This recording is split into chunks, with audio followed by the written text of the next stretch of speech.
పిడుగుల నుండి రక్షణ. ఆకాశంలా నల్లని మబ్బులు, మెరుపులు, ఉరుములు, వేగంగా వీచేడి గాలులు పిడుగుపాటుకు సంకేతాలు. పిడుగులు ఎత్తైన కొండ ప్రాంతాలు, పొడవైన చెట్లు, సెల్ఫోన్ టవర్లు, విద్యుత్ టెలిఫోన్ స్తంభాలు, బహిరంగ ప్రదేశాలల్లా పడతాయి. చేయవలసిన, తీసుకోవలసిన జాగ్రత్తలు.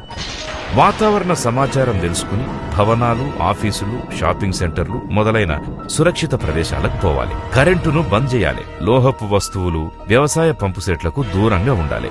బహిరంగ ప్రదేశాలలో ఉంటే మోకాల మధ్య తల నుంచి 2 చేతులతోనే చెవులు మూసుకోవాలి. గుర్తుంచుకోండి, ఆరుబయట ప్రదేశాలల్లా తిరగకూడదు. ఆశ్రయం కోసం చెట్ల కిందకు పోకూడదు. లోహపు పైపుల నుంచొచ్చే నీళ్లు తాగొద్దు. సెల్ ఫోన్ వాడొద్దు. ఎవరైనా పిడుగుపాటుకు గురైతే బాధితునికి వెంటనే ప్రథమ చికిత్స అందించి దవాఖానకు తీసుకుపోవాలి.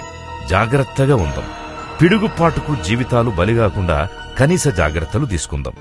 ఈ ప్రకృతి వైపరీత్యం నుంచి మనల్ని మనం కాపాడుకుందాం. పిడుగుపాటు నుంచి రక్షణ, సంపూర్ణ ప్రాణరక్షణ.